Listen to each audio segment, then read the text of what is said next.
Hello નમસ્કાર વિદ્યાર્થી મિત્રો, વેદ ડિજિટલ એજ્યુકેશનમાં આપનું હાર્દિક સ્વાગત છે। આજે આપણે ધોરણ 9 વિષય સામાજિક વિજ્ઞાનમાં વાર્ષિક પરીક્ષા 2026 નું 100% ટાઈપિંગ સાથે સંપૂર્ણ પેપરનું સોલ્યુશન જોવાના છે। તો ખાસ વિદ્યાર્થી મિત્રો, ચેનલમાં નવા હોય તો ચેનલ સબસ્ક્રાઇબ કરો, બાજુમાં બેલ આઇકનને પ્રેસ કરો જેથી તમને અવનવા વિડીયોની માહિતી નોટિફિકેશન મળી શકે। વિડીયો લાઈક કરો, તમારા મિત્રો દોસ્તોને શેર કરો। તો વાર્ષિક પરીક્ષા ધોરણ 9 સામાજિક વિજ્ઞાન 3 કલાકનું પેપર છે। આપણે સરસ મજાના પરેશ સરના વિડીયો છે, વિદ્યાર્થી મિત્રો તમારે જોવાના બાકી હોય તો તમે જોઈ શકો છો, બરાબર છે। તમને સારી રીતે સમજાવે છે અને ક્યાંથી મળશે તો જણાવી દઉં। હા, જો તમારો પ્રશ્ન હોય ને સર આ સરસ મજાના પેપર સેટ અમારે જોઈએ છે, તો ચિંતા કરવાની જરૂર જ નથી। 21 થી પણ વધુ પ્રશ્નપત્રો તમને મળશે, બરાબર। માત્ર વિજ્ઞાન ગણિત જોતું ગણિત તમને અઘરું લાગે છે ને એટલા માટે, પછી તમે 50 વાર 500 વાર પણ વિડીયો જોઈ શકશો, બરાબર। અને વિજ્ઞાન અને ગણિત તમારે આવનારું વર્ષ 2026-27 માટે પ્લાન જોતા હોય તો બી મળી જશે વિદ્યાર્થી મિત્રો। સરસ મજાના કલ્પેશ સર વિરડિયા, કલ્પેશ સર કોલડિયાના વિડીયો લેક્ચર છે। આ સિવાય મટીરિયલ આ બધું વેદ ડિજિટલ એજ્યુકેશન નામની એપ્લિકેશનમાંથી મળી જશે। તો ગૂગલ પ્લે સ્ટોર કે જ્યાંથી ગેમ ડાઉનલોડ કરો ત્યાં જઈને વેદ ડિજિટલ એજ્યુકેશન નામની એપ્લિકેશન ડાઉનલોડ કરો, ઓપન કરશો, પેજ ખુલે, તમારા પોતાના મોબાઈલ નંબર નાખો, સેન્ડ ઓટીપી કરો, 4 આંકડાનો ઓટીપી નાખશો એટલે પેડમાં ધોરણ 9 અને ધોરણ 10 માં જઈને તમને જે જોઈએ બધું મળી જશે ને હા, 3 થી 12 માં જઈ તમારું ધોરણ 9 પસંદ કરી અહીંયા સામાજિક વિજ્ઞાનમાં પરેશ સરના પાઠ હોય તમારે જે વિડીયો જોઈએ બધા વિડીયો તમે જોઈ શકશો, બરાબર। ચાલો તો આપણે આગળ વધીએ। વિકલ્પ પસંદ કરો તો નીચેનામાંથી કયું વિધાન ખોટું છે? તો સી, પ્લાસીના યુદ્ધથી કંપનીને બંગાળ, બિહાર અને ઓડિશાની દીવાની સત્તા મળી। બંગાળના ભાગલાના અમલનો દિવસ કયા દિન તરીકે મનાવવામાં આવે છે? રાષ્ટ્રીય શોક દિન। હાલ 2016 માં ભારતીય સંઘમાં કેટલા રાજ્યો અસ્તિત્વમાં છે? 29। જો મિત્રો પાઠ્યપુસ્તક બદલાણું નથી, બરોબર હજી, એટલે 26 પ્રમાણે યાદી નથી જોવાની। ભારતના બંધારણમાં કુલ કેટલા અનુચ્છેદો અને પરિશિષ્ટો છે? 461 અનુચ્છેદો અને 12 પરિશિષ્ટો। કોઈ માર્ગ પર એક કરતા વધુ લેન હોય ત્યારે ભારે વાહન કઈ બાજુ ચલાવવામાં આવે છે? ડાબી બાજુ, માર્ગની ડાબી બાજુ। નીચેની ખાલી જગ્યા પૂરો। જલિયાવાલા બાગના હત્યાકાંડનો કરનાર કોણ હતો? જનરલ ઓડોનિલ ડાયર, જનરલ ડાયર આપણે કહીએ છીએ તે। પશ્ચિમ જર્મનીએ આર્થિક અને અન્ય ક્ષેત્રોમાં સાધેલી પ્રગતિ જર્મન ચમત્કાર તરીકે ઓળખાય છે। સર્વોચ્ચ અદાલતના ચુકાદાઓ અથવા નિર્ણયો કાયમી દસ્તાવેજો ગણાય છે। 22 ડિસેમ્બરે સૂર્યના કિરણો મકરવૃત્ત પર લંબ પડે છે। ભૂકંપથી બચવા માટે નવા મકાનો ભૂકંપ પ્રતિરોધક તરાહના બનાવવા જોઈએ, ખરા ખોટા?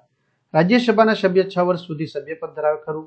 ડોક્ટર બાબા સાહેબ આંબેડકરના મતે રાજ્ય નીતિના માર્ગદર્શક સિદ્ધાંતો દેશના પાયારૂપ સિદ્ધાંતો છે, ખરું? ભારતના હવામાન ખાતાની મુખ્ય કચેરી દિબ્રુગઢ શહેરમાં આવેલી છે, ખોટું? કાજીરંગા રાષ્ટ્રીય ઉદ્યાન અસમ રાજ્યમાં આવેલું છે, ખરું? ગોવામાં કોંકણી ભાષા બોલાય છે, ખરું?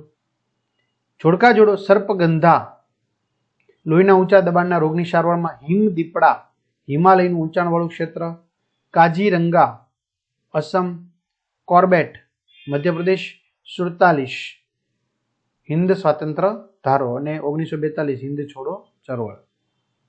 1-2 વાક્યમાં રાજ્ય નીતિના માર્ગદર્શન સિદ્ધાંતોના અમલ માટે અદાલતમાં ફરિયાદ કરી શકાતી નથી, કારણ કે તો રાજ્ય નીતિના માર્ગદર્શન સિદ્ધાંતોથી આપણને કોઈ કાનૂની અધિકારો મળતા નથી, તેમજ આ સિદ્ધાંતોને કોઈ કાનૂની પીઠબળ ન હોવાથી તેનો અમલ માટે અદાલતમાં ફરિયાદ કરી શકાતી નથી। કઈ ઘટનાને વરસાદનો ક્રમભંગ મોન્સૂન બ્રેક કહે છે? તો મોસમી પવનો સાથે સંકળાયેલા વરસાદ પણ એક ધારો અને નિયમિત હોતો નથી। મોસમી પવનોની ઋતુમાં વરસાદવાળા અને વરસાદ વગરના દિવસો વારાફરતી આવ્યા કરે છે, આ ઘટનાને વરસાદનો ક્રમભંગ કહે છે। ભારતમાં ભરતીના જંગલો ક્યાં આવેલા છે? ભારતમાં ભરતીના જંગલો દરિયા કિનારે નદીઓના મુક્ત ત્રિકોણ પ્રદેશમાં જોવા મળે છે। યુટર્ન ક્યારે ન લેવો જોઈએ? બરાબર, જ્યારે સામેથી કોઈ વાહન ક્યાં આવતું હોય ત્યારે તમે તે લખી શકો છો। ચલો બી વિભાગ 13 માંથી કોઈ પણ 9 લખવાના છે। ડેલ હાઉસીએ કયા કયા સુધારાવાદી કાર્યો કર્યા? વિડીયો પોઝ કરીને લખી શકો તો પેપર શીટમાંથી। બંગાળના ભાગલા ક્યારે અને કોણે પાડ્યા, શા માટે? આઝાદ હિન્દ ફૌજના સૂત્રો જણાવો। પરમાણુ બિન પ્રસાર સંધિ એટલે ભારતે તેના પર કેમ હસ્તાક્ષર કર્યા નથી? હૈદરાબાદના નિજામે સ્વતંત્ર રહેવાનું પસંદ કર્યું। પારિભાષિક શબ્દો સમજાવો। લોકશાહી અને અદાલતી સમીક્ષા। ત્યાર પછી કારણ આપો। હક્કો અને ફરજો એક સિક્કાની 2 બાજુ છે। લોકસભા અને રાજ્યસભાની કાર્યસાધક સંખ્યા કેટલી છે? મહાભિયોગની કાર્યવાહી સમજાવો। ભારત સંસ્કૃતિનું સમન્વય તીર્થ બન્યું છે, સમજાવો। હિમાલય પર્વત શ્રેણીઓમાં કયા કયા ઘાટ આવેલા છે? સંકલ્પમાં મેંગ્રુવ જંગલો અને ખરાવ જંગલો। શબ્દોની સમજ આપો। ગ્રામ્ય આત્મનિર્ભરતા, વિભાક્ષી 3 ગુણના 6 સવાલ લખવા 9 માંથી કોઈ પણ. આફ્રિકામાં કઈ કઈ પ્રજાએ કયા કયા સ્થળે સંસ્થાનો સ્થાપ્યા? દ્વિતીય વિશ્વ યુદ્ધના પરિણામો લખો. 1949માં ચીનમાં સામ્યવાદી સરકારની સ્થાપના થઈ, સમજાવો. સોરી, એમાં જ આવશે દ્વિતીય વિશ્વ યુદ્ધના પરિષદો. સામાજિક નીતિઓ સંબંધી રાજ્ય નીતિના સિદ્ધાંતો. ન્યાયતંત્રની સ્વતંત્રતા. રાજકીય પક્ષના પ્રકારો. ભારતનું ઋતુચક્ર સમજાવો. વન્યજીવો આજે સંકટમાં છે, આ વિધાન સમજાવો.